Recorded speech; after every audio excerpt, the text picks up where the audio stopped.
안녕하세요. 스토리텔러 병장 김동현입니다. 그날 군대 이야기에 오신 것을 환영합니다. 저도 같이 울고 같이 달래줄 수 있도록 왼쪽에 자리하고 있지. 안녕하세요. 개그우먼 이수지입니다. 닮은 꼴 재벌인데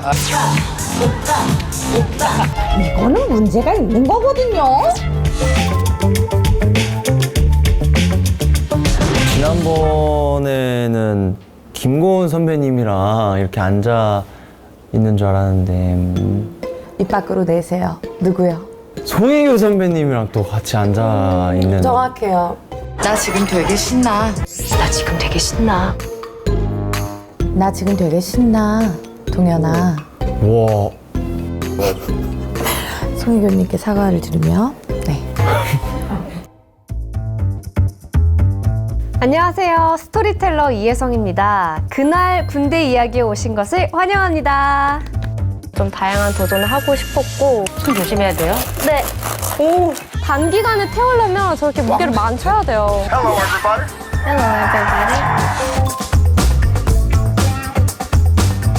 네, 반갑습니다. 배우 김민호입니다. 고생하십시오. 전쟁터에 총을 안 가져나간 거랑 똑같은 거긴 한데 네가 술게임 참전하면 그거 무슨 게임 되는 줄 알아?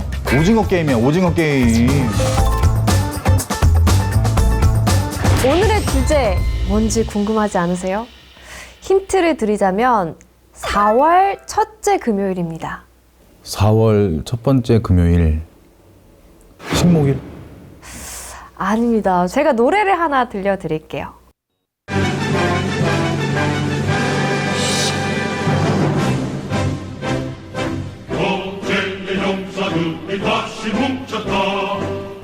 아, 대한의 영도 예비군. 어? 예비군. 음이 좀 다른데요? 다른 노래를 알고 제가 계신 거 아니에요? 화음을 넣은 겁니다. 아, 그렇구나. 알긴 알고 계신 것 같은데. 네, 들어본 적 있어요. 어떻게 아세요? 이거 예비군가 아닌가요? 향토 예비군가? 맞습니다. 네. 예비군은 사실 많이 들어봤는데 그렇죠. 그게 4월 첫째 주 금요일하고 또 무슨 관련이 있을까요? 그날이 바로 네?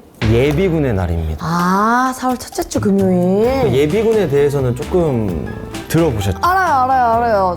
전 남친들도 있었고, 저도 오빠들도 있었고, 동생들도 있었고. 뭐 근데 계속 예비군이 많던데 맞나요, 그것도? 네, 저도 지금 얼마 전에도 예비군 훈련을 받고 왔어요. 그러면 이제 오늘 이야기까지 듣고 나시면 예비군에 대해서 정말 더 많이 알게 되실 거예요. 1960년대에 북한군은 가장 많은 대남 도발을 일으켰는데요. 특히 예비군이 창설된 1968년에는 그 강도와 규모에서 정점을 찍었습니다. 아마도 수시로 도발하는 북한군 때문에 예비군이 창설된 것 같은데요. 정확합니다. 지금부터 예비군이 창설된 사건이 일어났던 그곳으로 가볼게요.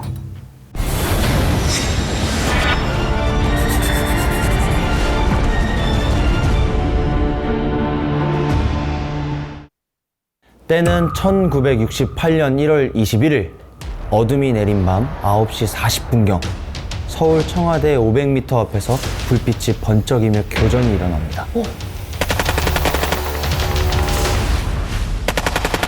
어머머.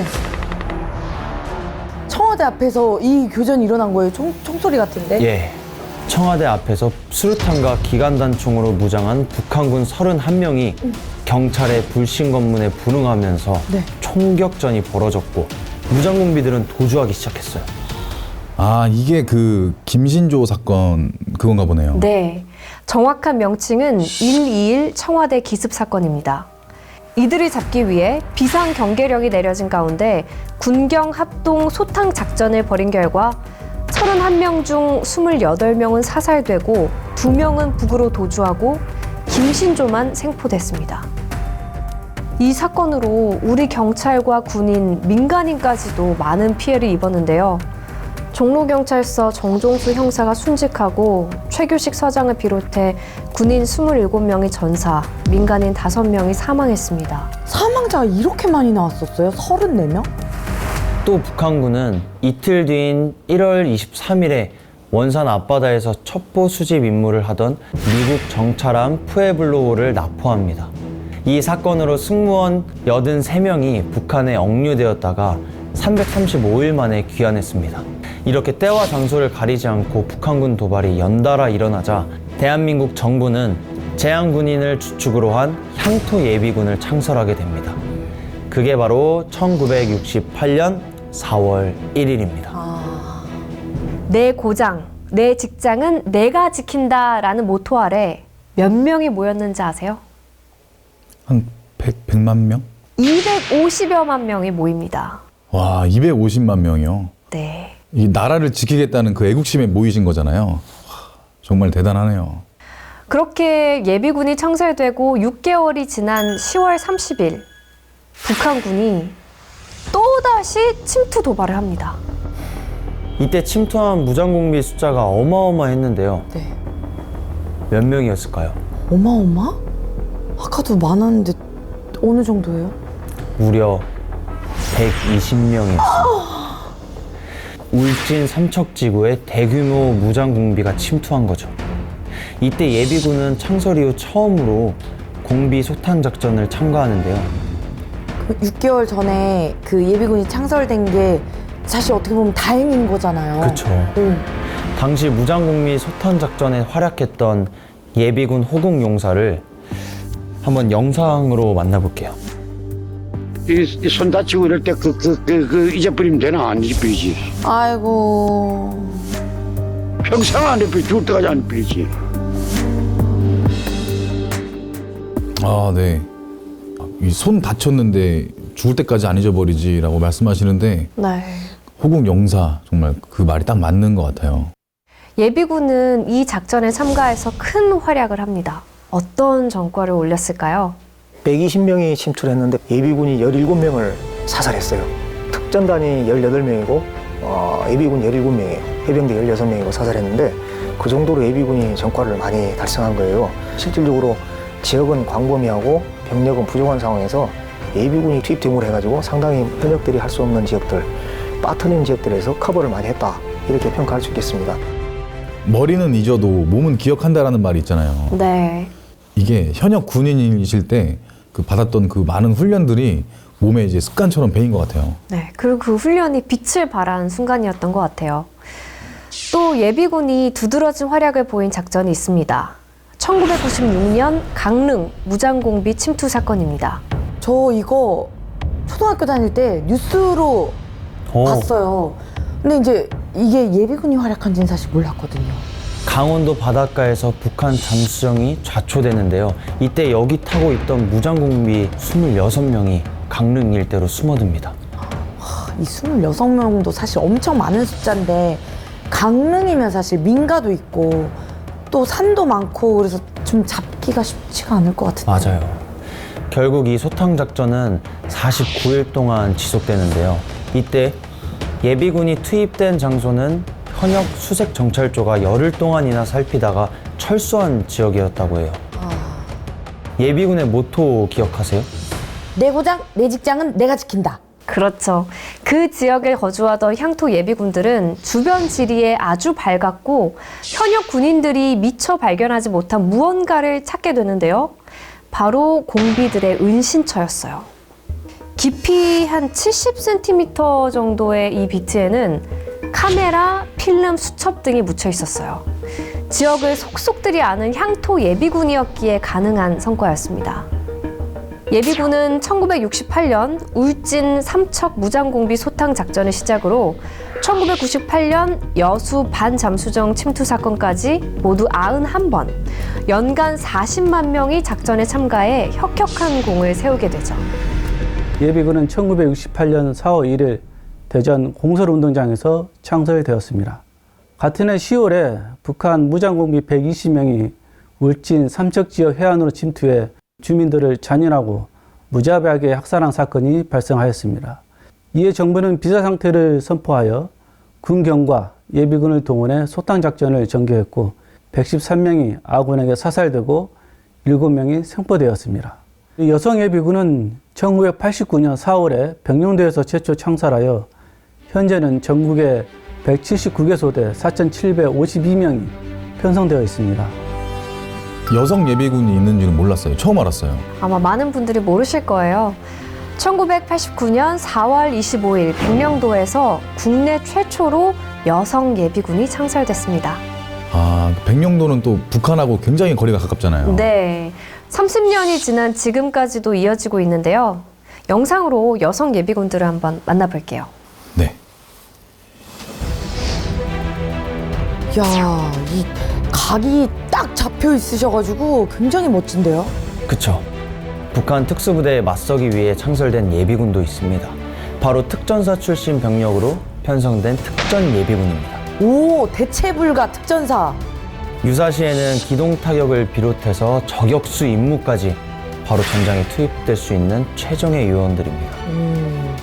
예비군들은 항상 언제든지 상황 발생할 수 있다라는 생각을 가지고 늘 준비하고 대비해야지만 저희들이 재난을 막을 수 있습니다. 저희들이 만약에 국방력이 강하면은 감히 적이 도발할 엄두를 낼 수가 없습니다. 그런 차원에서 예비군은 그 역할을 확실하게 수행해야 된다고 생각합니다. 북한군 도발이 잦아질수록 우리나라는 안보를 튼튼히 했고 국방력을 키워나갔습니다. 그 덕분이었을까요?